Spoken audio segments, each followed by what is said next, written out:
그동안 인생을 부족하다고 느꼈던 분들, 나는 부정하게 많다고 좌절했던 분들, 오늘 이 말씀으로 깨끗하게 치유받고 회복되어서 부족함이 없는 인생이 되길 축복합니다.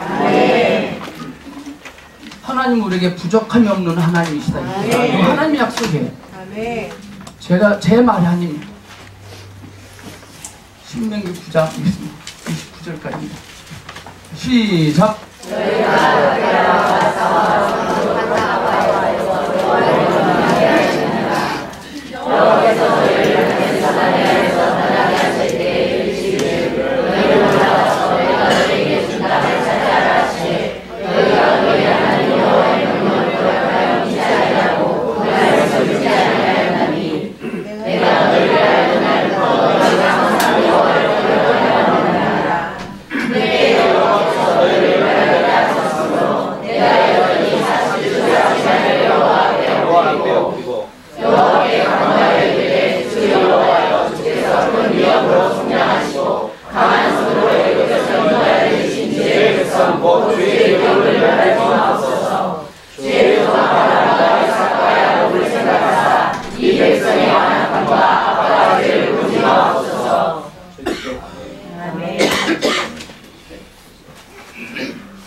지금 여러분들은 인생을 사시면서 무엇이 부족하십니까?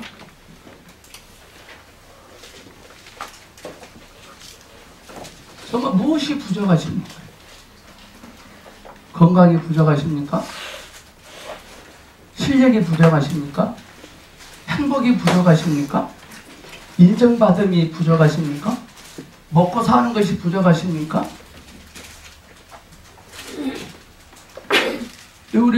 우리 하나님은 부족함이 없다고 말씀하셨거든요. 그럼 분명히 그건 부족함이 없는 것입니다. 아멘. 우리 인생의 근거와 기준은 말씀에서 찾아와야 됩니다. 그러면은 하나님은 분명히 부족함이 없다고 말씀하셨는데 지금 나의 부족함은 원인이 뭐냐 이거죠. 하나님은 부족함이 없다 하셨거든요. 근데 나는 부족해요. 이유가 뭘까? 하나님이 안 도와주셔서? 하나님이 막으셔서? 아닙니다. 늘 부족하다고 생각하는 그 생각 때문에 부족합니다. 생각이 부족하면 다 부족합니다. 제가 12평 빌라 살 때요, 참 공간이 부족하더라고요. 그래서 33평 아파트 이사가면 부족함이 없겠지 하고 갔거든요. 한 달은 정말 축구장이었습니다. 지금요 부족해. 왜 그럴까요? 생각이 부족. 그럼 100평으로 이사가면 부족하다는 소리 안 할까요? 아닙니다. 돈을 도대체 얼마를 벌어야 다윗처럼 부족함이 없습니다 라고 말을 할까요? 아마 부족함이 없다는 말을 할 때 딱 있습니다. 우리가 죽을 때 부족함이 없다고 할 것입니다.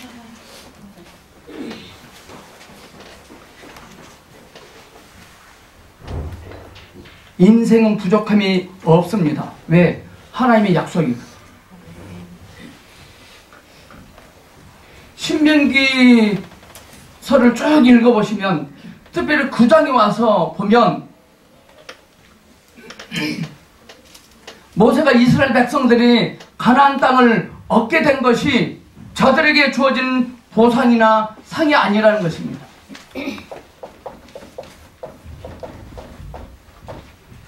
이스라엘 백성들이 가나안이 주어지죠. 이 주어짐은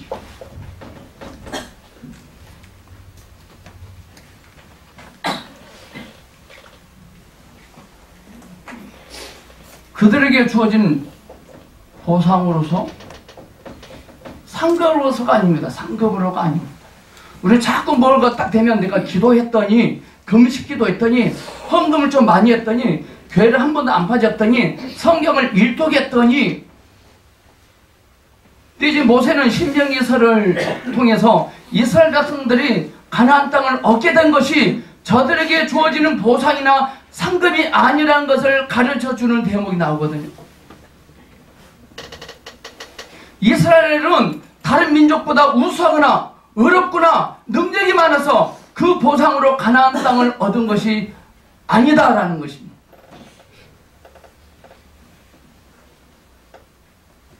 그것은 하나님의 크신 은혜와 긍휼로 얻은 것입니다.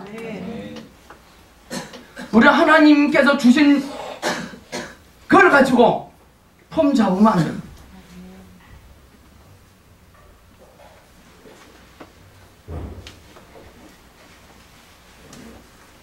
하나님의 크신 은혜와 긍휼로 얻은 것입니다. 자, 이스라엘 백성들은 한 번도 하나님 앞에 보상으로 받을 만한 순종이나 능력이나 충성심을 가진 적이 한 번도 없었어요. 늘 하나님 앞에 벌받아 마땅한 짓만 골라서 했거든요. 그래서 이스라엘 백성들이 광야 생활을 하는 동안에 대표적으로 하나님 앞에 불순종한 5가지의 사건이 나옵니다. 오늘 본문에 나온 사건은 두 번째 사건입니다. 두 번째. 9장 8절은 시내산에서 금송아지를 만드는 사건에서부터 시작해서 이스라엘 백성들이 불순종한 역사적 사실이 5가지가 나와요. 이 사건들을 전부 언급해서 이스라엘 백성들에게 확인시키고 오늘날 모든 성도들에게 성경이 하고 싶은 말씀은 뭐냐? 인간의 불순종은 본성적이라는 것입니다.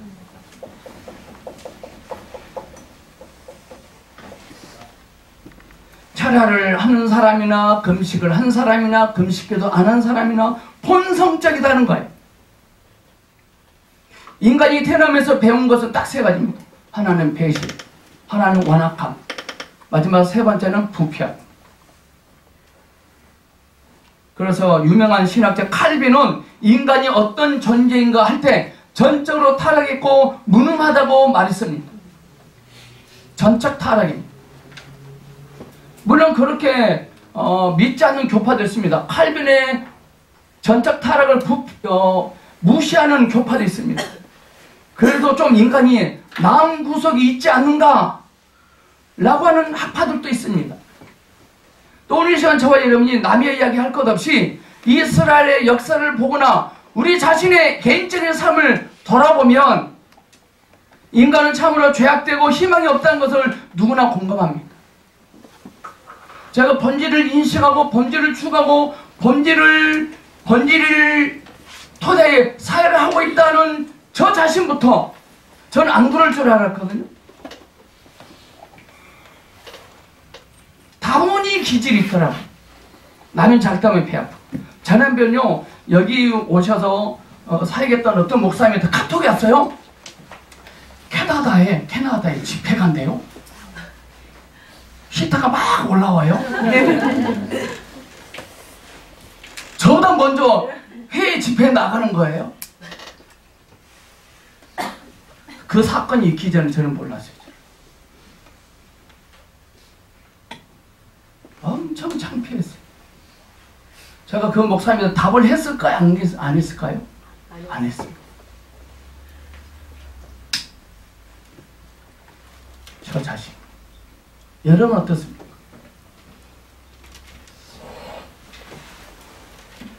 물론 우리들은요 가끔 괜찮은 생각을 하지만 늘 열매를 맺을 만큼 진척되지는 않은 것 같아요. 그만큼 무능하다는 것입니다. 악한 것은 생각을 하지 않아도 얼마나 열매를 잘 맺는지 몰라요. 악한 것은. 악한 쪽은요 가만히 있어도 됩니다. 그러나 선한 쪽은 생각하기도 힘들 뿐만 아니라 어쩌다 생각을 해도 이루어지지가 않습니다. 이것이 성경이 말하는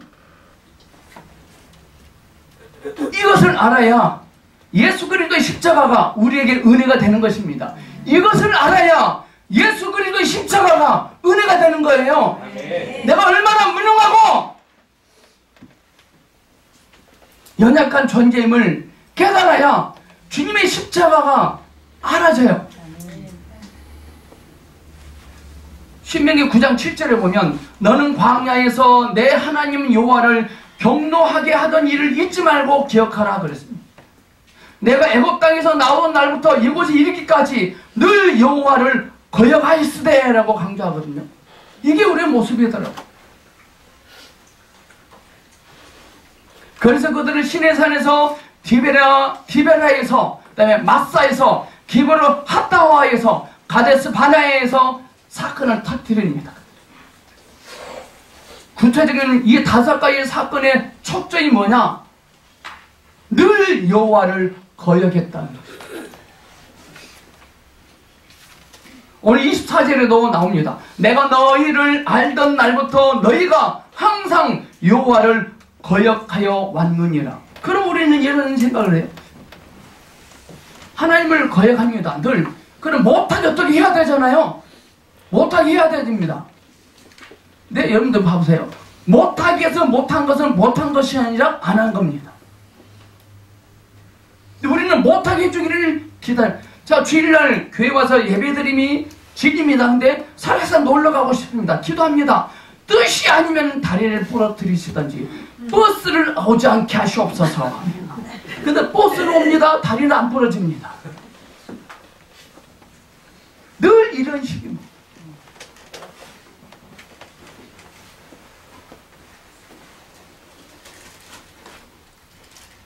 모세가 이스라엘 백성을 만나면서부터 지금까지 이스라엘 백성들은 하나님 앞에 순종하지도 않고 거역하면서 배반하고 불충했습니다.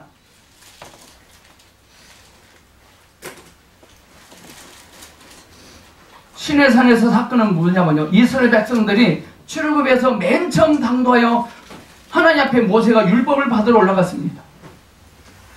하나님 앞에 율법을 받으러 올라갔다는 것은 무슨 뜻이냐면요, 하나님이 이스라엘 백성들에게 경고를 하시고 두렵게 나타나시기 위해서가 아니라 그분의 백성을 사랑하심으로 그분의 백성을 사랑하심을 선언하는 것입니다. 지금 모세가 호렙산에서 율법을 받으려고 기다립니다. 이 기다림은 호통을 치고 심판하고 야단치기에서 율법을 받으러 간 것이 아니라 얼마나 하나님이 사랑하신지 그 사랑을 확인하기 위해서 올라간 거예요. 아멘. 우리 이 성경을 들여다볼 때 아씨 담배 괜히 피웠네, 술 못 끊었기 때문에 하나님은 벌 주실 거야, 그거 아니라 하나님 나를 이렇게 사랑하시는구나, 이쪽으로 가야 되거든요. 우리는 꼭 뭘 하지 말라는 쪽으로 갑니다. 또 안 하는 것도 하면서도 그럽니다. 모세가 호렙산에서 율법을 기다리는 의도가 뭔지를 알으셔야 돼요.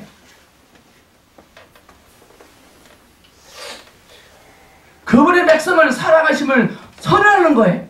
율법은 이스라엘 백성으로 하여금 죽음과 벌을 면하게 하고 불행을 면하게 하려는 울타리입니다. 울타리. 아멘.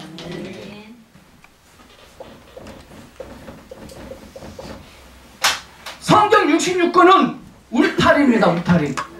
근데 성경은 지키고 있어요. 술을 안 마시려고 하고 담배를 끊으려고 하고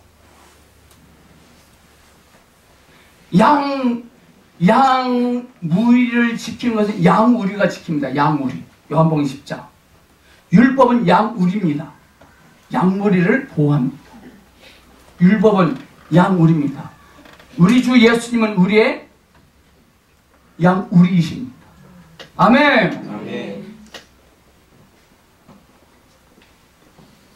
율법이 뭐냐? 울타리입니다. 이것을 범하면 벌을 주겠다가 아닙니다. 담배를 끊지 못하면 손가락을 자르겠다. 술을 끊지 않으면 눈병을 주겠다. 그게 아닙니다. 근데 자꾸 그쪽으로 갑니다. 규칙과 법이라는 것은 울타리를 쳐서 그 밖으로 나가지 말라는 것입니다. 울타리는 그 밖으로 나가지 말라는 거예요.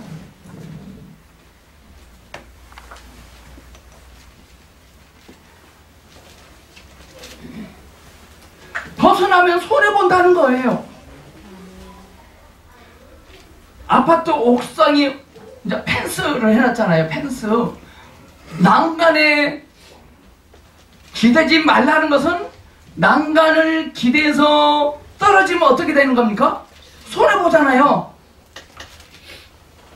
근데 자기는 진짜 손해보나 안 손해보나 테스트 해보겠다는 거예요. 난간에 기대고.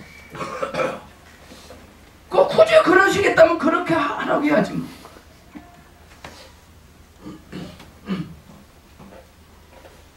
여러분 묻겠습니다. 자, 울타리를 친 목적이 울타리를 친 사람의 목적을 위한 것입니까? 이익을 위한 것입니까? 울타리 안에 있는 사람의 이익을 위한 것입니까? 자, 하나님 우리에게 율법을 준 이유가 율법을 창조하신 하나님을 위한 것입니까? 여러분을 위한 것입니까? 이해 가십니까? 네. 담배를 피지 말아가는 이유가 담배공사 사장님과 부모님을 위한 것입니까? 그 사람을 위한 것입니까?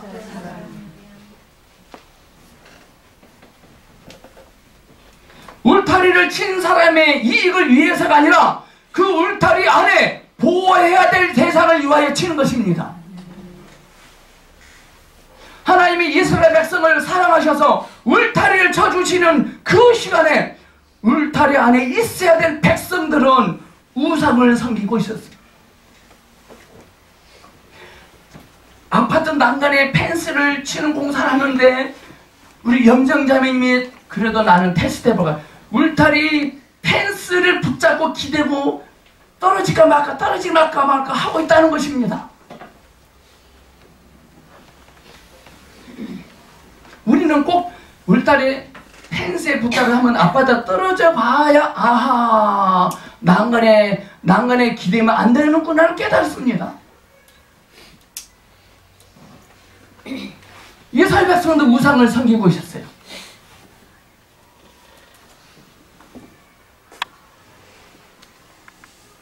이런 식으로 말할 수 있는 거죠. 결혼식장에서 한눈을 팔았다는 것입니다. 결혼식장에서.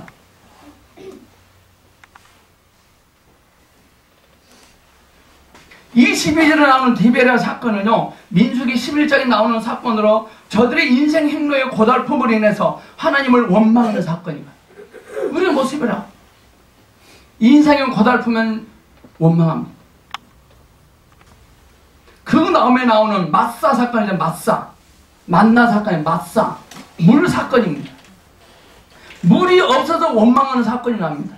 그 원망의 내용은 여호와께서 과연 우리 중에 계신가 하는 것입니다. 마실 물이 없는 거예요. 이따다 쓰는 물만 있습니다. 그러니까 과연 우리 중에 여호와께서 계시냐 이 말이죠. 제가 우리 아이들하고 같이 식사하면서 우리 아이들에게 자녀들아 너네 엄마는 왜 그렇게 못생겼냐?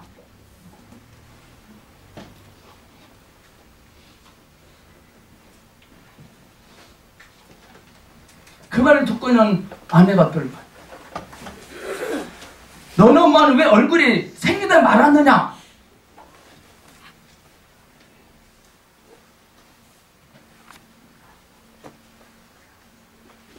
여호와께서 과연 우리 중에 계신가 하는 것입니다. 여호와께서 우리 중에 계신다면 우리가 목마른 것을 보고도 그냥 두시지 않는다는 이야기입니다. 늘 우리는요 어떤 사건과 상황에 응답하시는 그것으로 우리 하나님을 주납해를 하려고 합니다.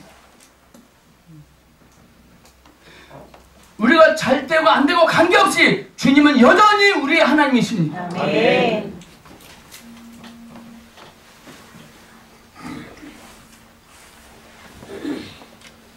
민수기 11장 3절 이하의 디베랴 사건이나 출애굽 17장에 나오는 마사 사건이나 정탐꾼을 보내서 가나안 땅을 살펴보고 못 들어가겠다고 울고 원망한 가데스 바네아 사건의 공통점은 전부 뭐냐? 하나님에 대한 불평입니다. 10명의 정탐꾼이 갔다가 와서 보고합니다. 도저히 못 들어가겠다는 것 저렇게.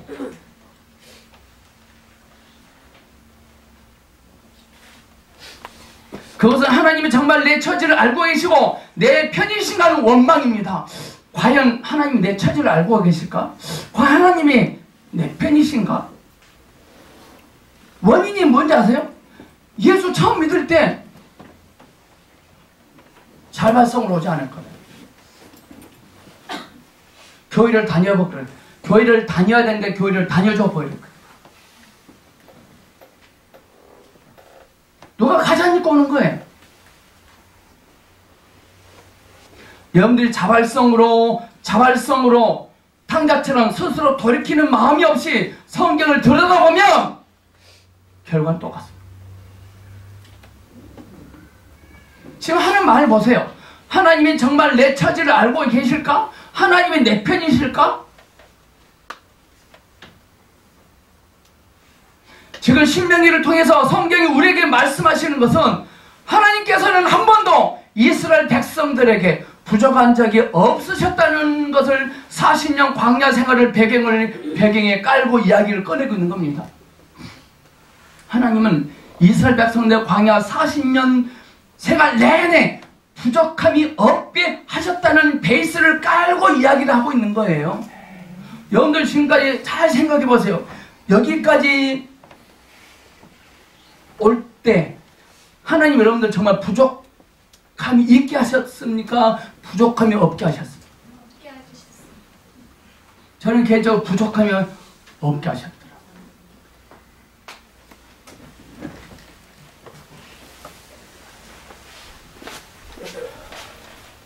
신명기 8장에서 보면은요, 40년 동안에 의복에 헤어진 적이 있었느냐? 발에 부르튼 적이 있었느냐? 이건 뭐예요? 부족함이 없게 하셨다는 거죠. 정말 여러분들이 인생이 부족하다면요, 옷도 떨어진 거 입고 와야 돼요. 제가 오늘 보니까 옷이 떨어진 분 한 번도 없으시네. 밥을 못 먹어서 핏기가 없어요. 근데 다 핏기가 있어요. 다 핏기가. 근데 왜 근데 부족하다 할까요? 내 마음대로 하고 싶은데 그 힘이 없다는 거예요. 궁핍하다는 거예요.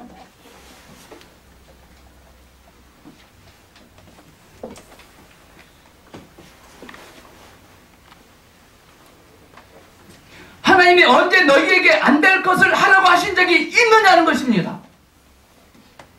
홍해를 어떻게 건넜습니까? 여러분들 지금까지 인생을 어떻게 살아오셨습니까? 지금 여러분들 살고 계시는 그 장막 어떻게 얻으셨습니까? 예, 목사님 제가 노력해서 얻은 건데요. 정말 여러분들이 노력해서 얻었습니까? 그러면은 그 노력할 때 힘이 있어, 그 힘을 누가 주셨습니까?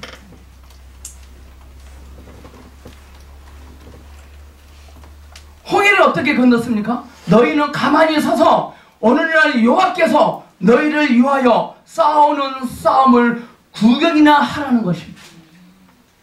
여호와께서 너희를 위하여 싸우신다는 것입니다. 구름 기둥과 불 기둥이 인도를 받고 만나를 먹으며 반석에서 나오는 샘물을 마시고 40년 광야의 생활을 걷습니다. 그러나 사람들은 끊임없이 하나님이 정말 내 편이신가에 대한 문제를 놓고 불신합니다. 또 우리는요, 하나님께 나에게 뭐 베풀어 주시잖아요. 이거를요, 당연하게 생각해, 당연하게. 그래도 그렇죠. 감사가 없어요.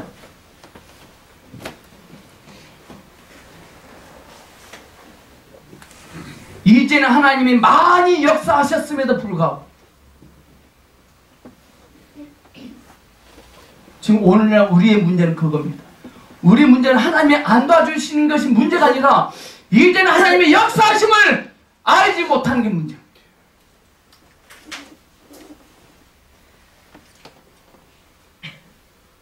오늘 본문은 40년 광야의 생활을 다 끝났습니다. 그 차원에서 광야의 생활을 놓고 볼 때 그 40년은 이스라엘 백성들이 원망한 것에 대해 설득력이 없다는 것을 배경에 깔고 있습니다. 지금 광야의 생활이 다 끝났거든요. 근데 지금 이스라엘 백성은 원망을 했잖아요. 근데 오늘 본문 말씀은 그들이 지금 불평불만을 하고 있는데 그들은 나에게 불평불만할 건덕지가 아무것도 없다는 것을 배경으로 깔고 있거든요.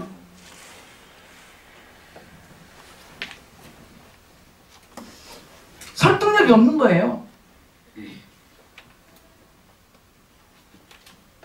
이 지적은 너희가 하나님을 마사에서 시험하고 디베라에서 시험하고 기브로 핫다와에서 시험하고 그리고 시내산에서 시험을 했는데 하나님이 너희에게 배신과 원망을 들으실 이유가 없었다는 것입니다.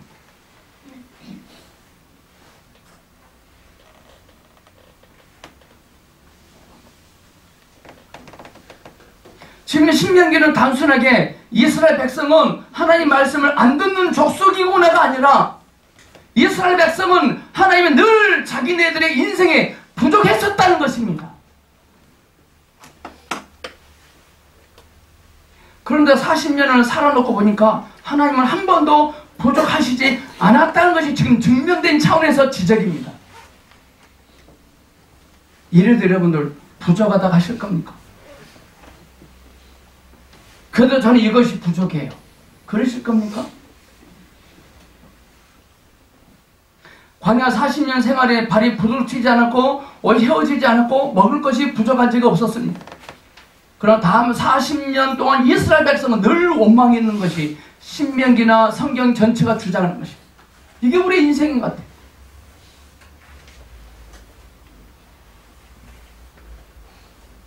하나님이 우리를 불러내신 이유가 단순히 소원을 이루기 위하여 우리 편을 드신 것이 아닙니다. 자꾸 누구는 우리 편 들어달라는 거예요. 우리 편.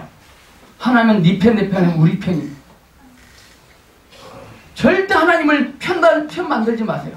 만약 하나님이 목사님 그래도 제가 40일 금식기도 했더니 내 편 들어주신데 그 하나님 아닙니다. 하나님 미국 편도 아니고 북한 편도 아니고 보성교 편도 아닙니다.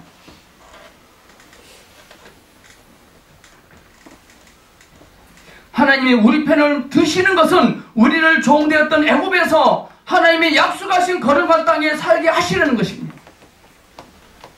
하나님은 어떤 일에만 우리 편을 들으시느냐? 거룩한 땅에 가서 살아갈 때만 우리 편이십니다. 쉽게 말하면 하나님은 누구 편이에요? 거룩한 자 편이십니다. 거룩한 인생을 사는 사람들은요, 내 편 들어달라고 기도할 필요가 있을까 없을까요? 오케이.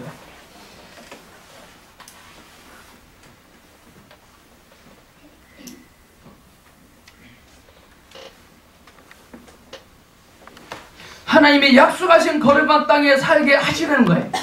거룩하게 살게 하려고 하나님이 우리를 인도하셨고 우리 편이 되셨고 우리의 보호자가 되어 계시는 거예요. 아멘. 아멘. 울타리를 잘 생각. 울타리를 치니까 울타리는 우리 보성교 성도들 편만 들어오신 것 같아. 아닙니다.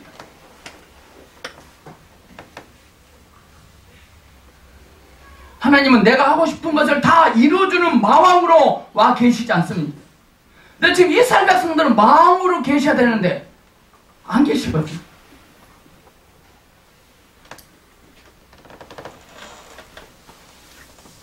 우리 인생에서 내가 하나님이 불러내신 거룩한 곳에서 살 준비와 거룩한 순종의 마음과 뜻을 가지고 있지 않으면 하나님을 믿는 것이 아무 도움이 되지 않습니다. 거룩한 생각을 품고 있지 않냐면 하나님 부르신 믿음의 삶을 살아가는데 아무 필요가 없어요. 오늘 이 시간 우리가 거룩한 생각을 품고 있지 않으면 이 주일 예배가 아무 의미 없어요. 어떤 목사는 그래요. 목사님 저 40평생 주일날 한 번도 교회에 빠지지 않았거든요.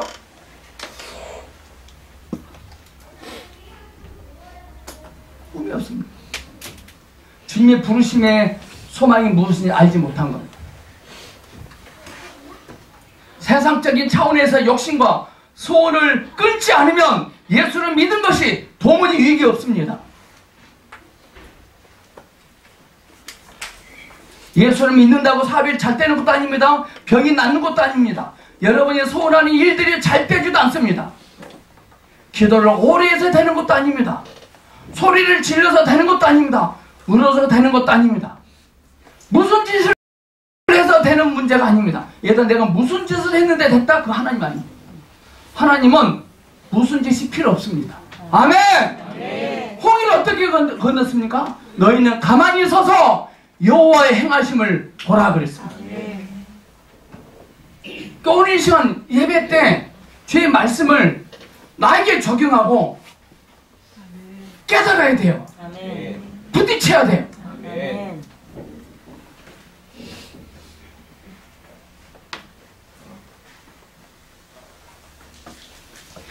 하나님은 이스라엘 백성들을 그분의 백성으로 거룩한 이름으로 불러내신 거거든요.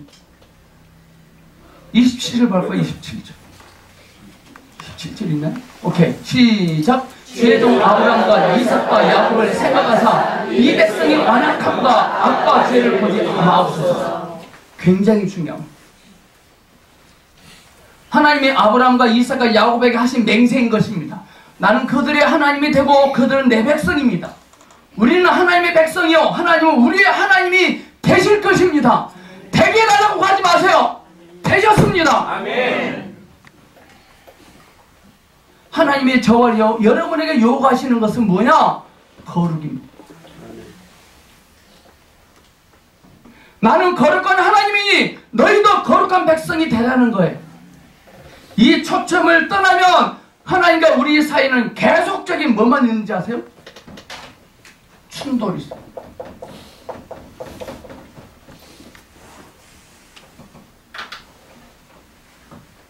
우리는 원망할 것밖에 없습니다. 여러분이 현실에서 많이 경험하지만 괜히 예수 믿어서 이러지도 못하고 저러지도 못하는 얼마나 어정쩡한 성도들 많은지 아세요? 예수 믿어버려가지고 이러지도 못하고 저러지도, 예수는 안 믿었으면 이런 이렇게 할 수 있는데 예수 믿어버려가지고 그럴 수도 없고, 예수 안 믿는 사람들은요 성질을 하잖아요. 술 한잔 먹고 풀어요. 맥사 잡고.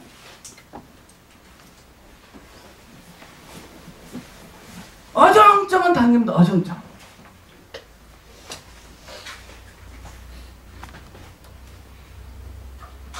예수 믿지 않았으면 성질대로 한번 살아볼 건데 성질대로 살지도 못하고 괜히 집에 가서 애꿎은 애들만 이제 막 잡습니다. 애꿎은 쓰레기통만 막 발로 찹니다. 예수 믿지 않았다면 한번 성질대로 한번 확 해볼 건데 성질대로도 못 살고, 그렇다고 제대로 믿는 것도 아니야. 또 믿음에 큰 감격도 없이 미치고 환장하는 신앙생활만 하고 앉아있는 거, 미치고 환장한 거 아닙니까? 오늘 연주일날 왜 여기 오셨습니까? 주일날 안 보면 목사님 또 식사도 전해가지고 왜 안 오셨어요? 엄청 귀찮으니까?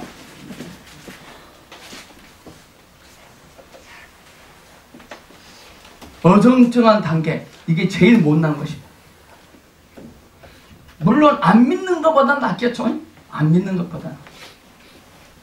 그러나 이렇게 믿는 것 같이 괴로운 것은 없습니다.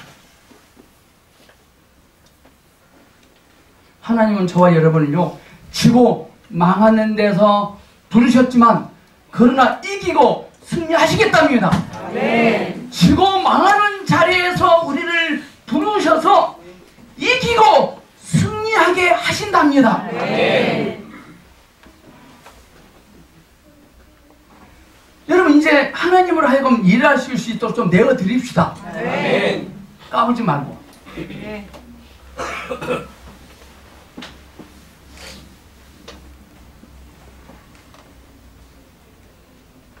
이건 영적인 차원입니다. 예수를 안 믿었을 때는 내가 모든 것에서 실패를 해도 세상 사람들은 나를 모르지만 예수를 믿고 나서는 세상에서도 이름을 내고 누구든지 나를 보면 고개를 숙이는 것이 아닙니다. 근데 자칫 잘못하면 이기고 승리하게 하신다니까 육신적인 차원으로 가버리려고 합니다.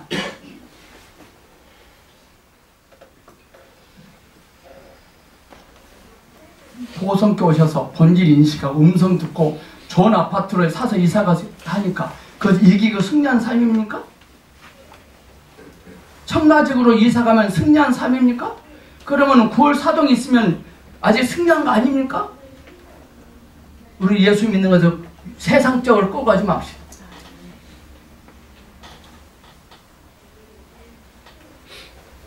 우리의 소망은 강남에 가서 사는 것도 아니고 청라에 가서 사는 것도 아니에요.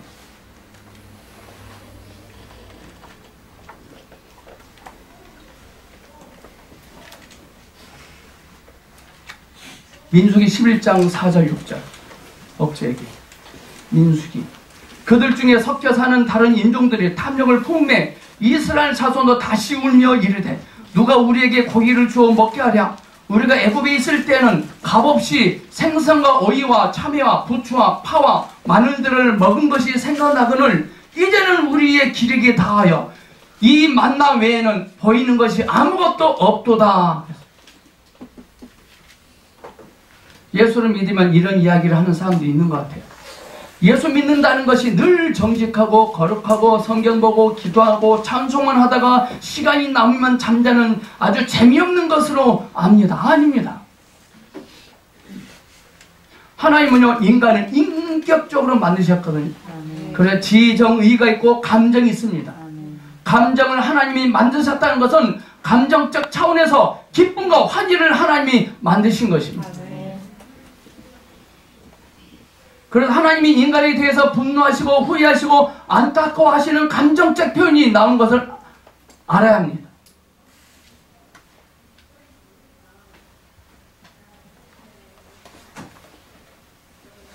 예수 믿으면 술, 담배 다 끊어야 되고 무슨 맛으로 사냐? 제가 상징적으로 교회에다 노래방 기계 하나 사다 놨어요. 그 지하실은 노래방 기계 하다면 음악치료실 합시다. 그 음악치료입니다. 여러분들 죽어서 천국 가잖아요. 아주 재미있을 것 같아요. 천국은. 왜 그런지 아세요? 생명을 살리고 삐뚤어지는 사람 한 명을 고쳐내는 기쁨은 정복하고 죽이고 돌아가는 것과는 차원이 다릅니다. 거룩한 기쁨과 살리는 환희는 대단합니다.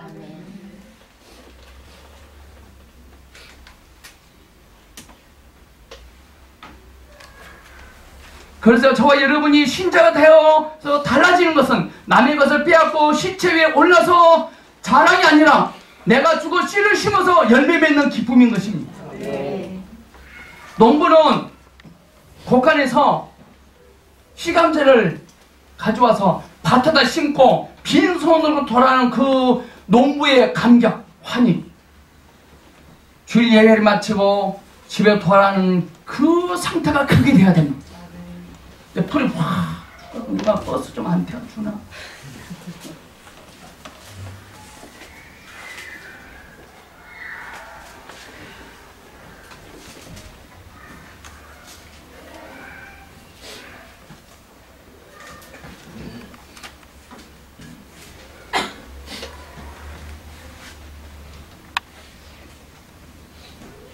우리가 이런 삶을 살지 아니하면, 이것이 내용이 되고 목표가 되지 아니하면 신앙은 언제나 걸림돌이 됩니다. 신앙. 그리고 하나님을 원망하면 합니다. 원망. 주일날 무슨 일을, 주일날 예배 드리는 것 때문에 주일날 바이어가 꼭 만나자 그래. 걸림돌이야. 그 목사님 이번 주일날 딱 한 번만 빠지면 안 될까? 막 그럽니다. 그 저건 뭐 저는 의리잖아요. 그런데 그렇게 하시죠. 어쩔 수 없는 거죠.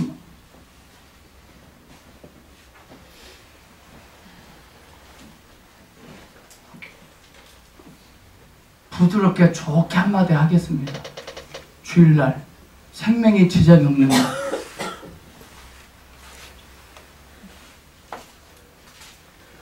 그것이 여러분의 자존심입니다.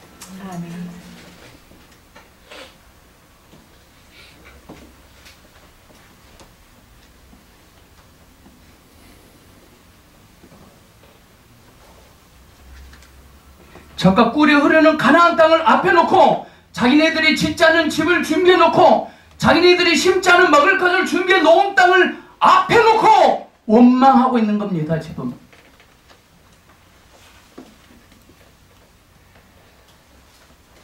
아버지 앞에 서 있는 큰아들처럼. 아침에 성경 보고 되겠죠. 아들이 아버지 그 사람은 떡방학집에 떡이 많이 있습니다. 떡방학집 사장님 아들이 떡 앞에 있는 아들이 떡을 먹지도 못하고 불평불만만 합니다. 우리 아빠는 나게 떡도 먹어보라는 소리도 않고. 떡을 해오는 옆에 아줌마한테 아줌마 떡 하나 먹으면 안 될까요? 그럼 떡을 앞에 놓고 아들이 불평불만합니다.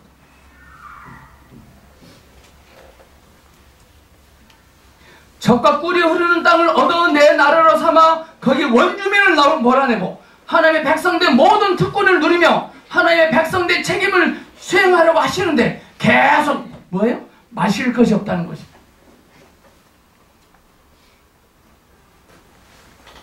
그 복된 땅을 준비해 놓고 들어가서 정복하라고 말씀하셨는데 마실 물이 없다는 거예요.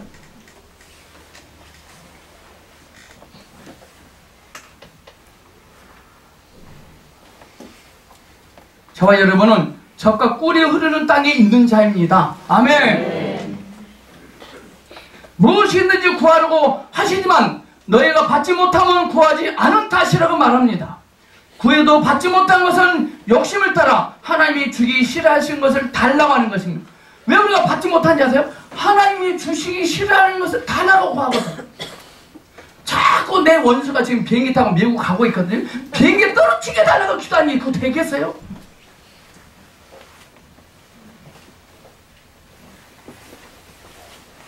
신명기 9장에서 이스라엘 백성들이 받는 꾸중은 우리의 현실과도 너무도 매우 밀접합니다. 오늘날에도요, 기독교 신앙이라는 것이 가장 크게 흔들리는 대목도 바로 이거예요.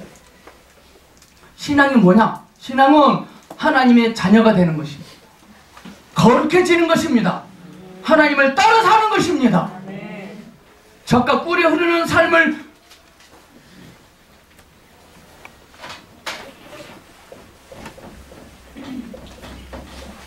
누리는 삶.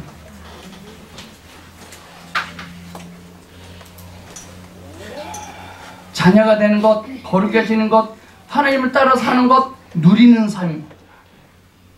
근데 그것이 없습니다. 그러니까 방앗간 떡집 사장님 아들임에도 불구하고 떡을 누리지 못합니다.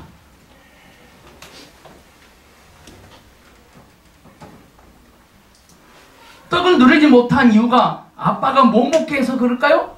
아니에요. 아빠와 관계가 그건 해결하지 않고 못 먹게 한다는데 포커스를 맞춥니다. 아버지는 한 번도 먹지 마라 그러지 않았거든요. 지가 안 먹은 거지.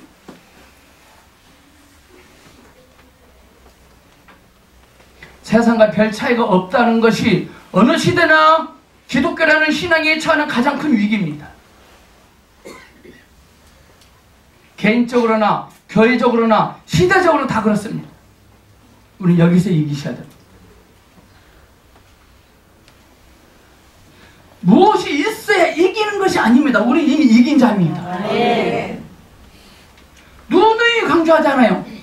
좀 책 좀 많이 보시라. 책을 많이 보면 뚫리거든요.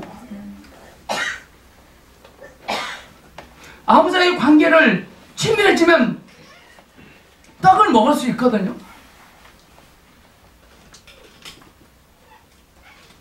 지금 이스라엘 백성들은 40년 광야 생활을 해오면서 가나안에 들어가기까지 걸어오는 한 세대 동안에 하나님께서 허락하신 것을 외면하고 자기네들의 불신함과 또는 완악함과 무식함과 미련함으로 말미암아 권한과 벌을 하나님 앞에 자초한 거거든요. 자초. 지금 저와 여러분 이렇게 사는 것은요, 저와 여러분이 자초한 것.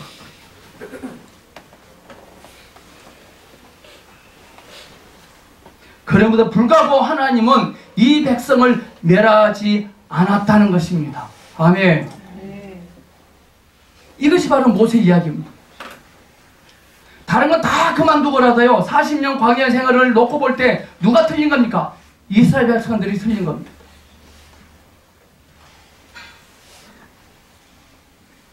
하나님은 틀리지 않았습니다. 하나님은 이스라엘 백성의 원망을 받을 이유가 없습니다. 저들은 필요한 만큼 만나도 먹고 반석의 물도 마시고 매출하기도 먹고 구름기둥 불기둥 인도도 받았고 40년 동안 의복이 헤어지도 발이 부르트지도 않았습니다. 그러나 계속해서 하나님을 원망합니다. 그럼에도 불구하고 하나님은 이 백성을 멸하지 않으신 것입니다. 이스라엘 백성들이 시내산에서 금송아지를 만들었을 때에도 하나님이 백성을 멸하겠다고 하시자 모세가 뭐라는지 아세요? 하나님 앞에 기도해 백성을 멸하지 않겠다고 했습니다. 그것은 모세의 기도 때문에 모세가 기도해서 이스라엘 백성들 멸하시지 않겠다고 한 것 절대 아닙니다. 하나님께서 이 백성이 어떤 백성이라는 것을 알고 계신다는 뜻입니다. 아침에 성경 공부하면서 출애굽기 19장 5절 6절 우리 짧게 공부했습니다. 하나님의 특별한 소유물. 저는 다른 건 다 버려도 제가 물에 빠졌습니다. 이것도 날아가 버렸습니다. 이것도 날아갑니다. 이것도 날아갑니다. 그럼 저는 저걸 찾을까요? 안경부터 찾습니다. 저에게는 안경이 특별한 소유물입니다. 하나님이 아브라함을 그렇게 부르셨습니다. 아멘. 아멘. 여러분은 하나님의 특별한 소유물입니다. 아멘. 그래 여러분들이 앙탈을 맞게 부리지 않는다면 반드시 그 지점 그 수준에 도달할 수 있습니다. 아멘. 왜? 그게 하나님의 뜻이고. 아멘.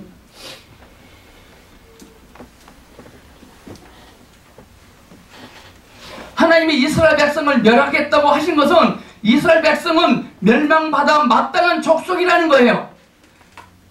하나님이 이스라엘 백성을 멸해버리겠다고 그랬거든요. 죽이겠다고 그랬거든요. 그 말은 죽이겠다는 것이 아니라 무슨 뜻이냐면요.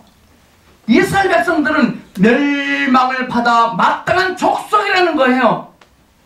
근데 무엇 때문에 하나님이 이스라엘 백성들을 살려두고 가나안에 넣으셨습니까? 그들의 의로, 그들의 회심. 아까 읽었던 거 이거 시작.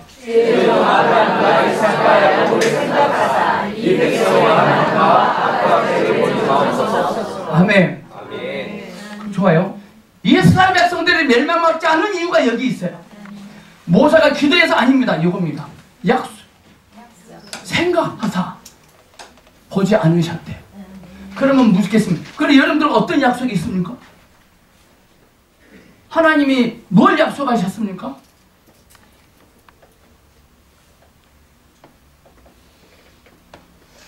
눈만 껌뻑껌뻑 하지 마시고 여러분들 새벽기도 한 번도 안 빠지고 기도해서 이렇게 된 것입니까?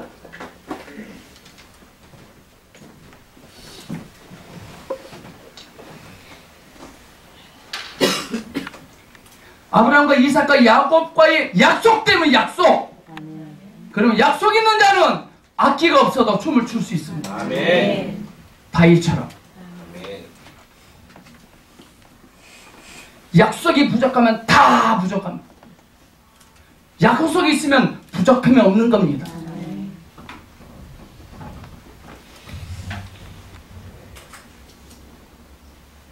내가 너와 내 후손에 하나님이 되리라는 하나님의 일방적인 약속이었습니다. 이것이 지금 신명기가 하고 싶은 말씀이에요. 지금 40년 광야 생활만 봐도 이스라엘 백성들은 하나님에게 케오페 당하는데 케오페 할 말이 없어요. 하나님 한 번도 잘못하신 적이 없으시고 이스라엘 백성들의 하나님의 약속과 인도하심에 전혀 맞지 않는 것을 가지고 불평하고 원망하며 범죄했거든요. 그 범죄한 것을 하나님이 꾸중은 하셨을지라도 저들을 버리시거나 멸망시키지 않으시고 약속을 따라서 가나안 땅에 결국은 집어넣으셨어요.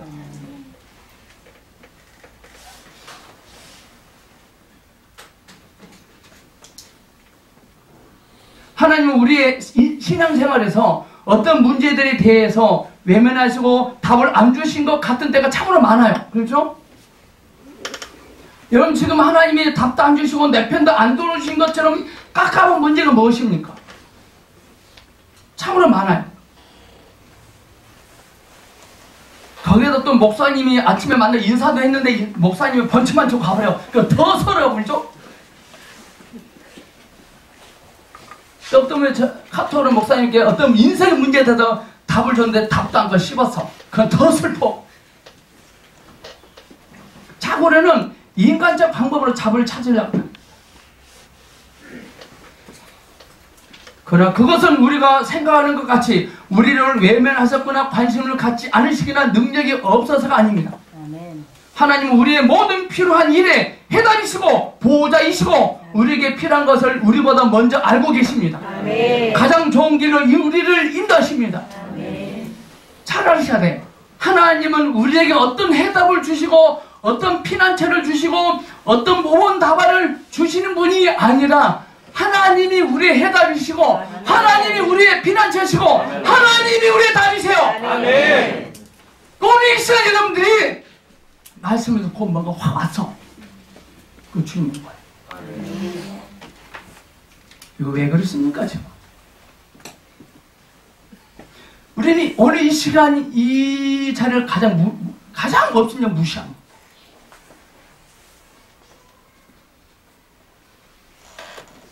하나님은 우리에게 복을 안 주십니다. 하나님은 우리에게 복이십니다. 아멘. 하나님과 복을 다 분리시켜놔요.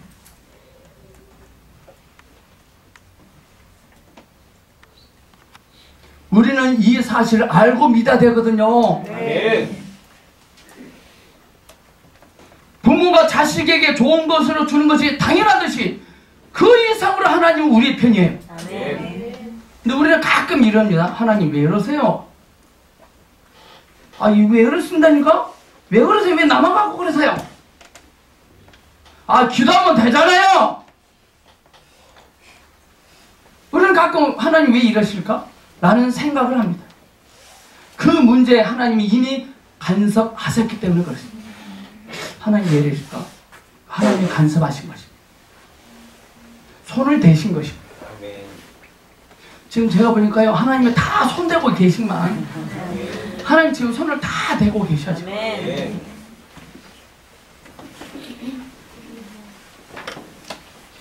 왜 그러세요? 그러면 손을 여전히 잡고 계셔.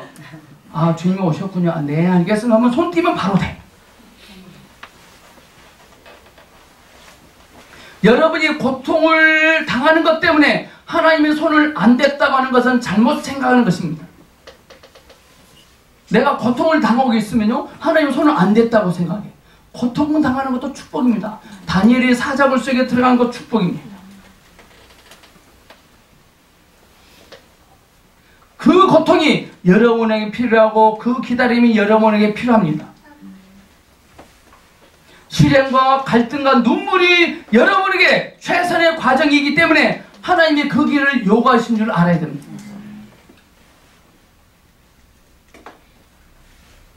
하나님은 전지하시기 때문에 항상 오라요. 목사님, 나 지금 지하 월세방에서 지금 월세도 5달 밀리고 사는데도 이것도 하나님이 오리신 건가요?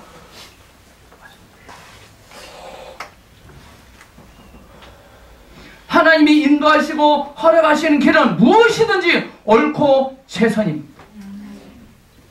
하나님이 옳습니다.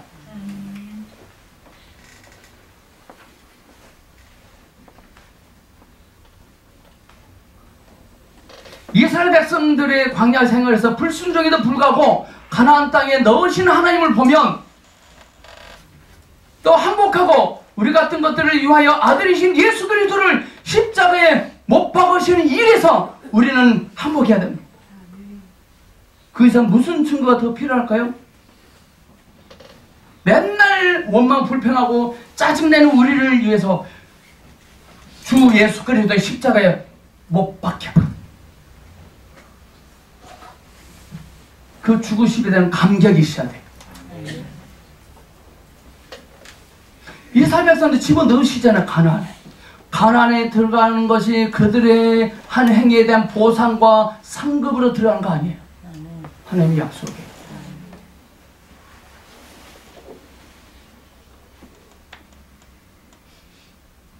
우리의 마음에서 원망과 의심의 뿌리를 뽑아야 돼요. 이게 뭐냐?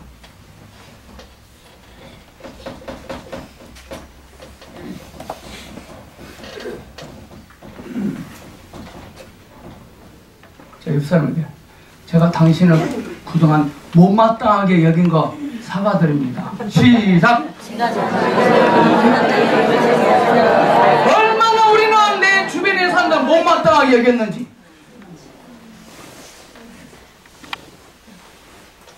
이제는 무조건 내 앞에 있는 사람한테 당신은 나에게 무조건 합당합니다. 그래야 돼.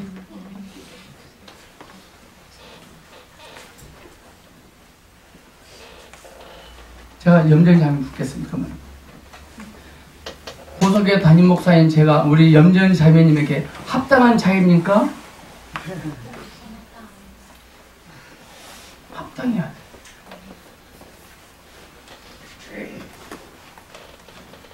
주님 봐주십시오. 이 백성의 완악함과 악과 죄를 보지 마옵소서. 아멘. 근데 우리는 완악함과 악과 죄만 봅니다. 우리 속에요 짐승이 들어있어요. 짐승. 못마땅함.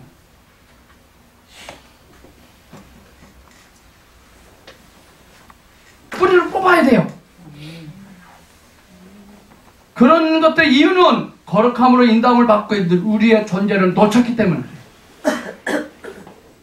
세상에서의 지위와 명분과 자존심과 쾌락과 헛된 욕심을 따라갈 때 우리의 원망이 증폭되기 시작합니다.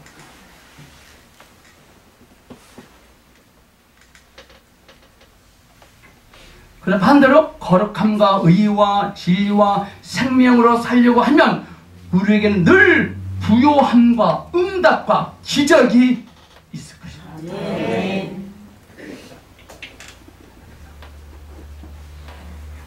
오늘 결론은 이겁니다. 못마땅함을 빼내시고.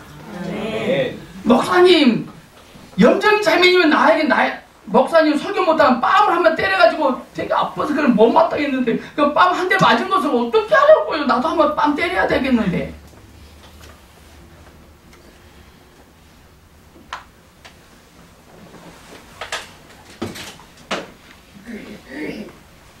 누가 한 대 얻어 맞았잖아요. 억울하게 당했잖아요. 예? 그거 이제 때가 되잖아요. 축복이 됩니다. 아멘. 압박이 압력이 되고 능력이 됩니다. 아멘. 이렇게 해야 돼요. 당신 제발 저를 좀 억울하게 좀 해주세요. 그래.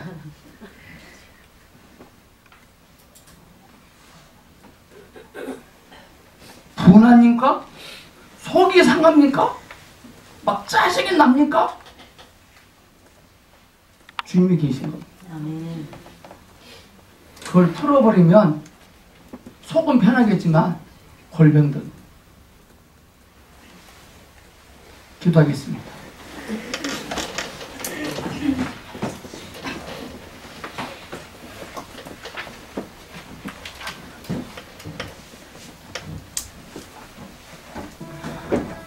우리 속에 있는 못마땅함을